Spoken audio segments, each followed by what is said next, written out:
welcome to the Motorsport Files. We've got another fantastic episode coming up here with Emma Clarke. How are you? Very well, thank you. Yeah, and yourself? Good, thank you. It's nice to have you here. So first off, what got you into it then? So the co-driving side always sort of is quite an inspiring thing. Most people want to be in the driver's seat, but why the co-driver? I think it comes mostly from my dad. So my dad has been a co-driver beginning in road rallying for 40 plus years, probably more. And I've been in the Welsh forests with no phone signal in the rain and the snow and sort of waving at him for 2 seconds as he went by. And I grew up with that. And I think that has played a massive part. And just being able to be the person that somebody relies on, it can be stressful. Mm-hmm. I think for me, getting to the end of the stage and the driver says, "Oh, that felt really good. That was a really good stage." And knowing that they've driven really well, and that's probably what they're thinking. But for them to drive really well, you have to co-drive well. And I think that's what's kept me going with it. But yeah, starting out, it was my dad, and I did a few road rallies with him on maps. Learned to read a map very, very young. Actually started out map reading in orienteering, and I was on the Welsh squad for orienteering. So a bit random, but that's where I started. And then decided one day in 2021, near the end of the year, that I thought, "Oh, I'll have a go at this." So went out, bought some kit, and Dad said, "Right, okay, we've got to find you a driver." And luckily that's where Motor Club that I'm part of came in, and it's a really good club for helping each other and the support. And driver called Stephen Pritchard said to me, "Oh, come on, sit with me. I'll take you." And he's so laid back. He's horizontal, which was brilliant because it was a lot of effort and nerves going into it. But we had a great day down at a little place called Down Ampney, which no longer exists, sadly. But yeah, bombing around in the Nova was my first event. And yeah, so that's where I got started. So talk us through that event then. So what was your feeling as, going into there with him and it being your first ever event and a club event? What was the thought process behind it and how did you get yourself ready? So again, luckily having my dad, he sort of has always been very good at giving me pointers and sort of the tools, and then just saying, "Go, do it." So yeah, he sort of took me through his process of preparing for an event, and we simplified it and made it work for me. So I still do it now for every single event, whether it be a little single venue or anything like that. Is I create what I call a vitals sheet, and it's just got all the vital information on it. So a big set of regulations or final instructions from the organisers, just condense it into a 1A4 sheet of bullet points, essentially. So I created that, and that helped with the nerves a lot, knowing that I knew where everything was happening. And even though it was all on one venue, I knew exactly where the scrutineering would be in the morning, and I knew exactly where the service area would be in relation to the start control and the finish control and things like that. So that helps massively, even now still, especially on multi-venue rallies. And then going into it, I got there and I was absolutely fine until we got there. And then the nerves kicked in. Well, that's where I was really grateful that Stephen Pritchard was so laid back, he's just like, "That's fine. You go for a walk." So I walked around the Eld Airfield, actually where the stage would be, and you get your maps ahead of time with a single venue rally. So they're never to scale, but going for that walk around and just familiarising myself with the map in relation to the stage and knowing it wasn't to scale, but what I was looking for, that really helped. So that's something I've also taken forward, and I still do now if I go to a single venue rally, because it can be a bit like Cone City. And trying to pick your way through the cones or the water barrels or something like that, or bales. So yeah, that's something again I've taken forward and I still do. But yeah, I do remember, and Dad may not appreciate this, but we got to maybe halfway through the day, and it's one of those rallies where you sort of do 2 stages. You come into service and you have like an hour in service, and you do another 2, and it's all sort of run on 30-second intervals normally. And I remember coming in about halfway through the day, and I had this big grin on my face and was absolutely beaming. And we were doing really well. And Stephen Pritchard was just like, well, I'm not. I said, oh, are you going to do anything to the car? And he's like, oh, no, I'd be fine. I spanner checked it beforehand, put some fuel in maybe. We'll go and get a bacon butty, shall we, for lunchtime? Yeah, fine, yeah. And I walked past a friend's service van, and I see my dad in there. I'm thinking, what is he doing in there? Anyway, he was laid down on their like bench seat in the van, and my friend says, oh, I think your dad needs a drink. I'm like, right, okay. And he said to me after that he was that nervous, and he's never smoked a day in his life, but he was that nervous that he would have taken up smoking that day, watching me go round. And and then but by the end of the day, I think he was just as pleased as I was. And he says now that he'd much rather, as much as he enjoys sitting in the car, he loves as much to come and either follow along on the online results or come and watch me rally, which is really nice that I've got that support. Yeah, it definitely sounds like organisation and just being prepared is the key to that kind of thing. So like I say, the co-driving, and you look at the notes, and when you watch the videos and all the numbers and directions they're giving, it's like, how on earth have they remembered that? So yeah, kudos to you for that one. Yeah, it's definitely, you look at it and it's a bit like Harry Potter letters, as one of the girls I work with says. She's like, God, that's mad. It's like wizardry. I guess it's kind of one of those things that once you understand it and you know what you're talking about, it's probably second nature to sort of like the wider domain looking out at it. It's sort of, yeah, you watch the videos and you're like, what on earth does that mean? 80, square left, up, into one right, into flat crest, 130. Yeah, and like where it can get even more confusing for somebody that doesn't do it or know it, or when you're learning, is every single driver might have a different system. So like you get note providers that do route safety notes, and they're sort of generic, and they get organisers' permission, they go through the stages ahead of time. But they might produce 6 or 7 different types of notes, and you might have, for example, 1 to 6, but 6 could be fastest or 1 could be fastest. And then you might have direction first or number first. So there's so many different variations. As a co-driver, you sort of just read what's in front of you. But definitely, if you've sat with one person for a long time, or you're used to reading it one way, to then suddenly sit with someone new, that's where going over notes beforehand and the preparation definitely comes in. Yeah, I definitely rate that. So on a side note then, because I've had a look through your social media before we came on this call, and in your bio it says, just a dental nurse pursuing a passion. That is two complete, like, opposite end of the spectrum. Is there a link there, or is that just like a completely different passion as well? I've always said I work to live. So as much as I enjoy my job and the people I work with, it was sort of random. So I've never worked in motorsport, but I've previously actually been an equine groom and worked with horses all over the world. And then I worked in a logistics office, and then I went to dental nursing. So yeah, I do enjoy it, but it is a bit random. And I still have the horses as well. So between horses and rallying, I've definitely chosen 2 hobbies that are very expensive. Yeah. But it's 2 forms of horsepower, so they're similar in ways. Yeah, I totally get that, but I think I would much rather be on 4 wheels than 4 legs with no control. Yeah, they do have a mind of their own.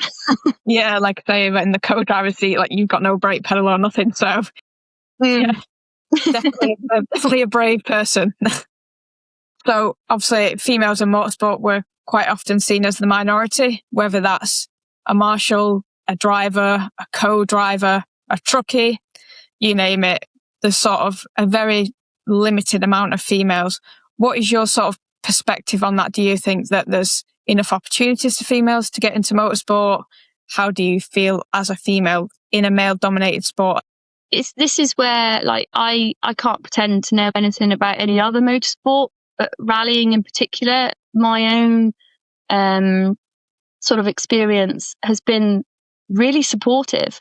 I think that rallying has historically been very, very male dominated, but then the last 3 years, I think there's been I think it was a 60% rise in females taking part in the sport. And I personally haven't seen any sort of discrimination in that sense. And I've always felt really supported. And then it's sort of equal opportunity, because as being the co-driver, it all comes down to your organisation and who you are as a person. A driver wants somebody that is going to fit in with their team and get on with them in the car and read the notes, essentially, and be organised without being too pushy or anything like that. So it's just all about getting on with the person that you're sitting with. And I think that's where rallying can be slightly unique, is that there isn't that, or I've not experienced that barrier in the same way. Because it is, even though there's different levels to the sport, as in, you've got your club level, you've got your national level, you've got the European Championship, World Championship, you're all doing the same job. You're just at different levels within it. Whereas I feel like a lot of other sports, and this is as an outsider just looking in, you're automatically segregated. Whereas rallying, you either do rallying or you don't. Yeah. And I think that's where it's really different. And so my experience has been all positive in that sense. I think the only time you might notice it as a female is, for example, booking hotel rooms. A lot of teams will want to essentially save money and time and book twin rooms, for example, or an apartment that might be shared. And so if you want your own space, then sometimes drivers will look at that and think, oh, if I take a female co-driver or vice versa, then, oh, I've got to book another hotel room. That's another so-and-so, however much money. So I think things like that sometimes play a part, maybe, but must admit, I've not seen it. And I think that's where I'm really proud to be a part of the rallying community and the rally family. And we are a family, because it's a really small group of people, really. It's a national sport. It's a worldwide sport, but actually the circle is quite small. And that's why I'm really proud to be within it. And I feel really, really supported, especially when I started, because I always thought, oh, rallying, it's a lads sport. But actually getting involved and the support I've had has made me want to stay in it and do more and do better. And I think, that's where it differs, definitely. And do you think Motorsport UK and all the governing bodies are doing enough to sort of encourage females to get into the sport, or do you think there's other things that probably could be done to encourage? Because, like I say, we are still the minority, and like you say, you looked up to people who, like your dad, and people who were already there and saw it as like a laddish sport. So do you think there could be anything done to sort of take that look of motorsport being a boys' sport away, essentially? I think there is things that can be done. What they are, I'm not entirely sure. I know that there's been, like, for example, there's a rally school near myself, and they put on ladies' days and things like that. And I know that Motorsport UK has done those sorts of initiatives before as well.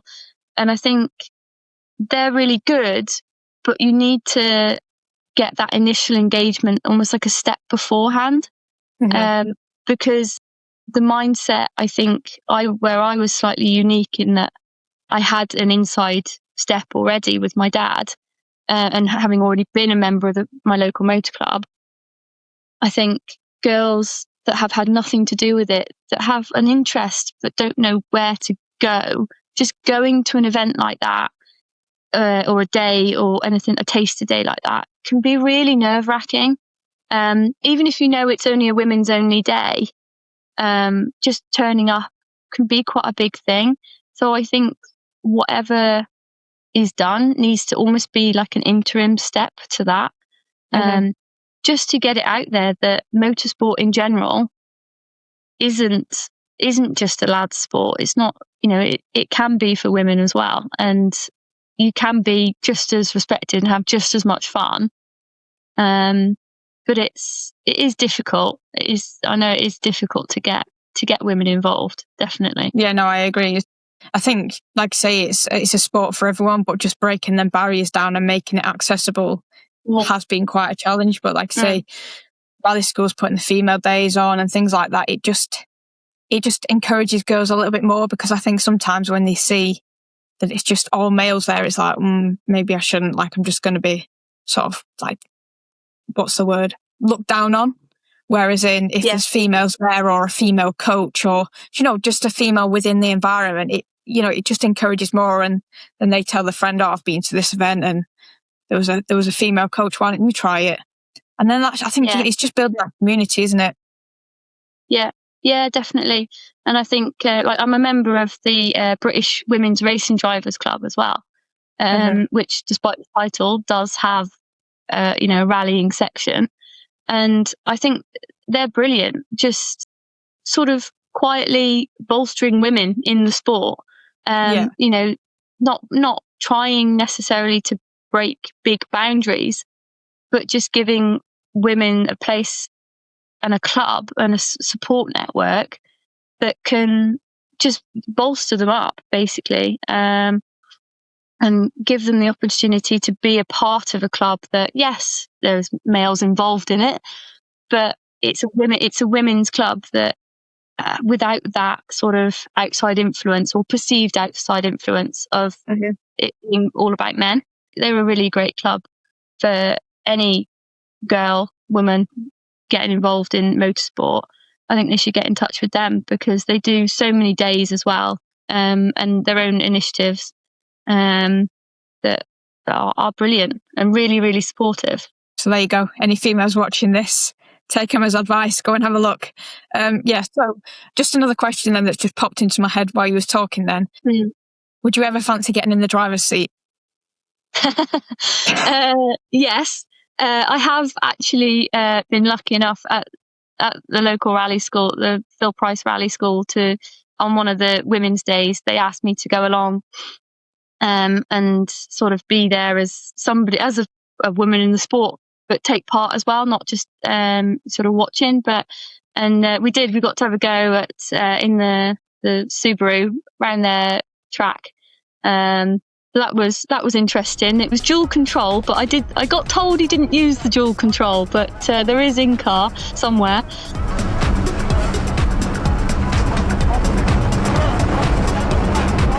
I would love to have a go on an event. I'm not sure how I'd do. I think I'd probably be a bit like driving Miss Daisy.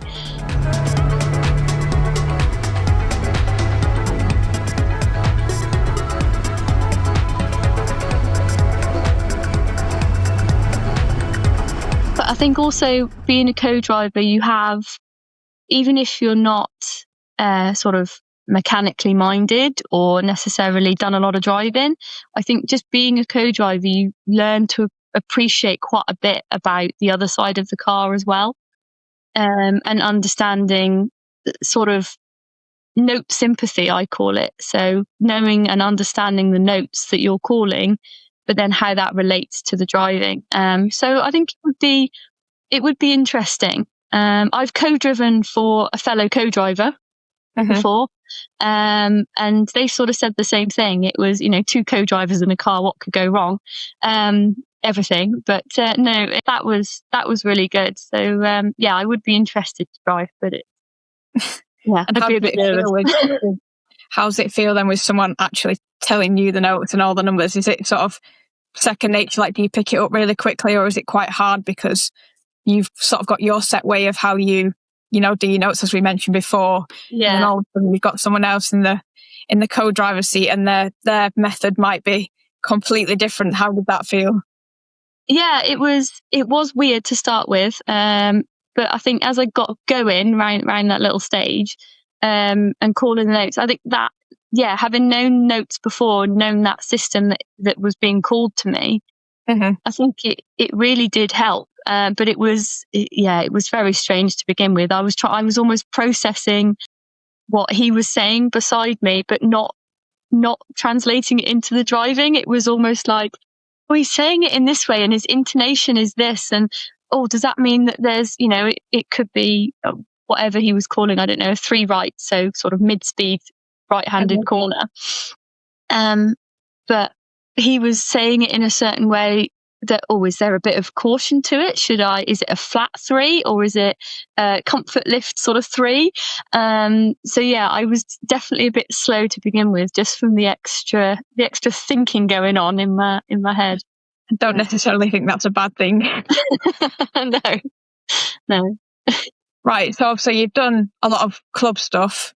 There's got to be some things that are sort of on your bucket list of events that you'd like to do, or perhaps events that you've done that you've already ticked off. What are those events, and how are you going to basically get there? So, I mean, I've been very, very lucky. I've worked hard, and I think that's shown last year in what was only my 3rd year of co-driving. I did the Isle of Man National Rally. I did Mull, which is a big one on the calendar, and I did the Roger Albert Clarke Rally and Killarney Historic Rally as well. So last year I was very, very lucky to tick 4 events off my bucket list in 1 year. Wow. Which is where being a co-driver is slightly different to being a driver, because they were all with different drivers. So that's where it's probably a bit more accessible than driving. But I was really, really lucky. Like the Isle of Man National, that's been a big one, because for me, my dad has done it numerous times with his regular driver, Jason Pritchard, and they've won it. I think they've equaled the most number of wins over there. So they were last year doing it, looking to take the overall most number of wins on the Isle of Man, which I think they've got 5 at the moment. They need 6 to hold the record. So doing it on a year that my dad was doing it, that was sort of my aim. And then Mull, just because it's Mull, it's mad. It's over 3 days, but you do 2 nights and 1 day. So you start on the Friday night and you go through till about 1 o'clock in the morning, and then you restart at maybe 11, 12 o'clock on the Saturday, and you do maybe 6 stages in the daylight, and then you restart then at like 9 o'clock on the Sunday night, and you go through till about 2, 3 o'clock in the morning on Sunday morning. And so that's a bit of a marathon. That must mess your body clock up a little bit. Yeah, there's no other rally in the UK that runs like that. And the roads over there are so narrow. I was in a Renault Clio, and that felt quite big on the tiny little roads, single track roads. So imagining the R5s and the world cars going down there, the margin for error is nothing. So that was a really good one to tick off. And then the Roger Albert Clarke Rally is like the mecca of rallying over here. We had just over 350 stage miles planned over 5 days, going from beginning in South Wales in Carmarthen, and then finishing with two days in Wales, and then a transport section on the Friday night, and then you restart in Carlisle on the Saturday lunchtime, and you do Saturday afternoon, Sunday and Monday, over sort of North England, Scottish borders. And that only runs every 2 years. That's a mad one to do. That's the one everyone wants to do. So that definitely sounds like a bucket list sort of long event, and 350 miles is a long rally. Yeah, exactly. So it's there was a lot of notes to read on that one, and the final stage as well. Like your average stage really on a stage rally is anywhere from sort of 6 miles to maybe 13 miles. It sort of ranges You might get some a bit shorter, maybe only 3.5. Might get some a bit longer. But with gravel, that's sort of the average. But the last stage on the Monday was 40 miles. Wow. Yeah, so it was just over 25 minutes of continual note calling and driving. Yeah, so that was just epic. We got to the finish, and me and my driver Barry Jones, who sort of just said, "We're going to do it all again now, please." Yeah, that was a marathon, and again, for that one, having watched my dad do it numerous times and having watched him win it with Martin McCormack in 2012 on maps as well. Like, we were doing it on notes the last few years, but back then they only had maps. So that's where Dad's expertise come in. But yeah, doing it on a year that he was doing it as well was always the aim. Just to do it was a bucket list. But yeah, doing it on a year he did was pretty special. And then I did Clarke. Then the week after that, I had 3 days at home, and flew out to Clarke, and did that in a mini. Wow. Which was again pretty special to go over Moles Gap, in the sort of fading light and then in the dark as well. Yeah, that was. I think I've run out of was brilliant. Shouting all the numbers. Yeah, I did have to have a lot of Strepsils on the on Clarke Rally for sure. Yeah, I can imagine. Like I say, it's like you've just done all of that, and then you've had 3 days off, and then it's straight back to shouting numbers again. It's like, whew. Yeah, with work in between as well. I had 2 days at work in between. Definitely got a work-life balance there, haven't we? Yeah. So obviously you just talked about the bucket list events that you've done. Is there any sort of specific ones that you might not have done, or maybe ones that are European, perhaps, that you would look at doing or want to do? Yeah, so I mean, I did get the chance to do. I did Rally Ceredigion last year in a micra, so that was really cool. We did the national side of the rally, but that was pretty cool to be involved in and see sort of the higher level as well. But I've been really lucky and sort of spoilt with the Motorsport UK Academy. I got to go with M Sport to Monte Carlo, Sweden, Finland, and Sardinia. And experience those rallies. So I'd be lying if I said my aim wasn't to be able to go and do them one day. But I think for now, the next couple of years at least, I'd love to go and do some more European rounds. I do like my historic cars, so a Ford Escort is Mark II is probably my favourite. So even doing something like the historic rallies in Finland and Sweden, I think I would love just as much as sitting in the modern machinery. There's definitely pros to each. But I think for me it's not so much event based.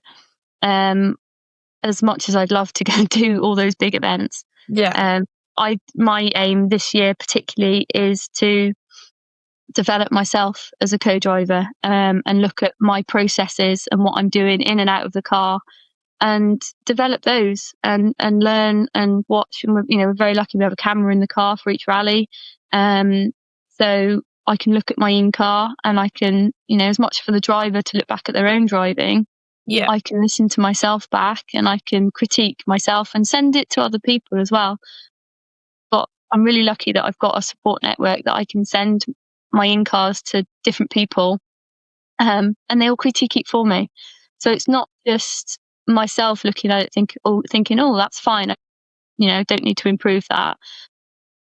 I've got people that I can rely on to say, maybe a bit more intonation there, because actually that corner was a bit tighter. So even though it was the same degree as the one before, maybe a bit more intonation there, just to differentiate between the notes.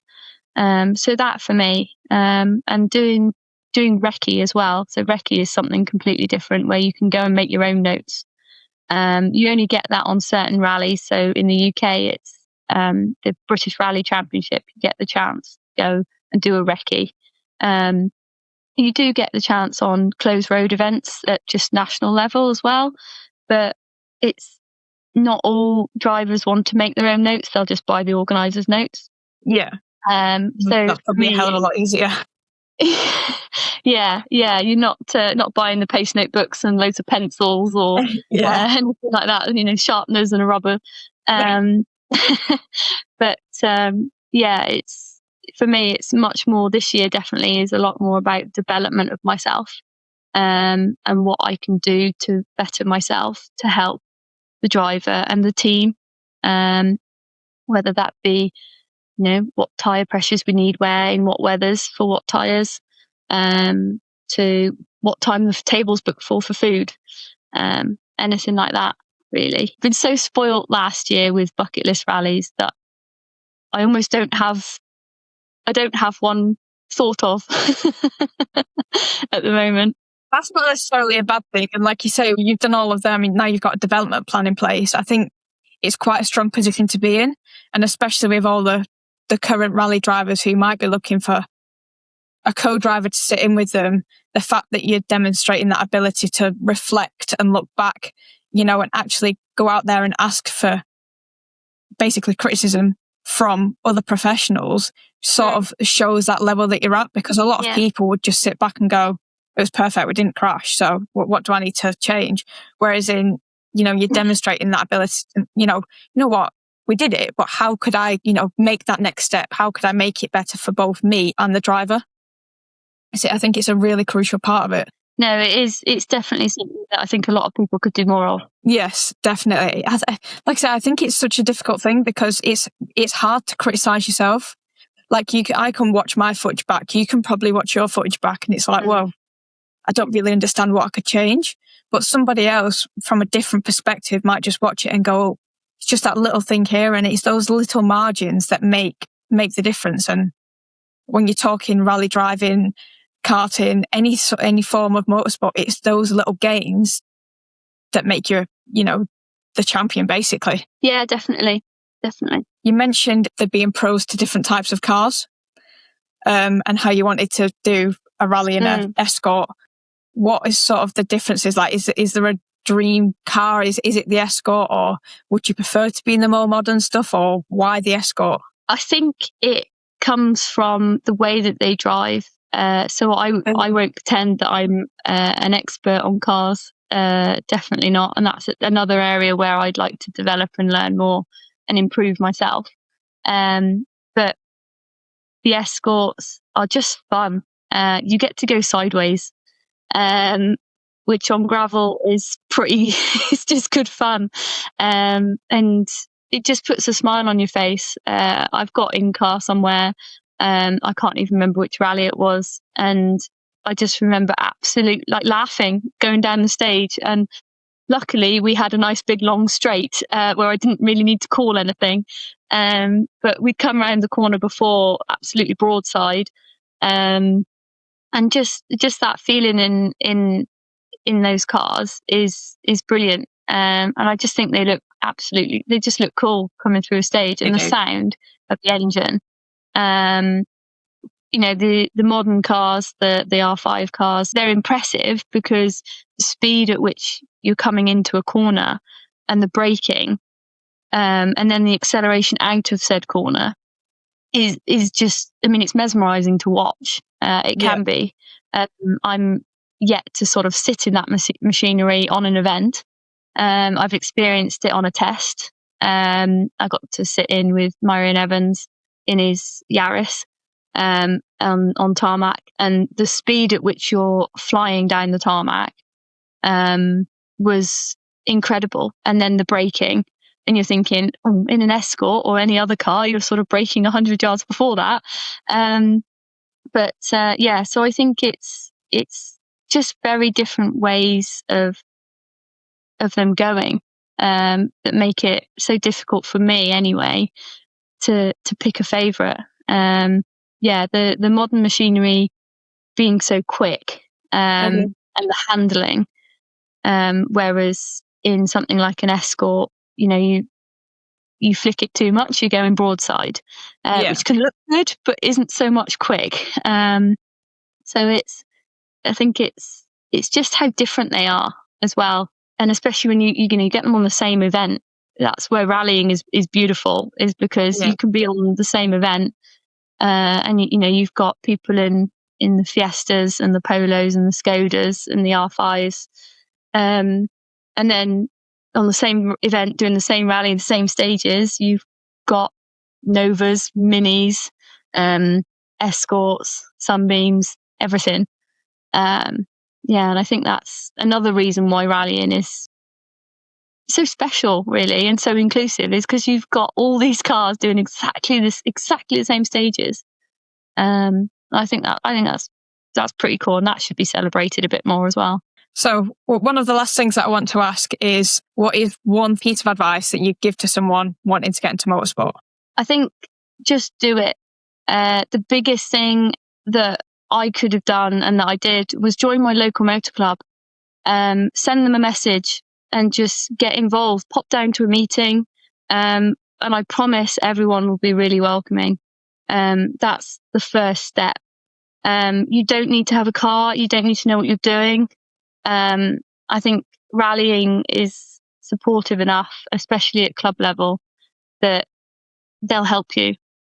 And I think just search it, Google it, Facebook, anything. I think just do it. You won't regret it. Emma, thank you very much for coming on to the Motorsport Files. It's been a pleasure to talk, and we wish you all the best in your future career. Thank you. Thank you very much for having me.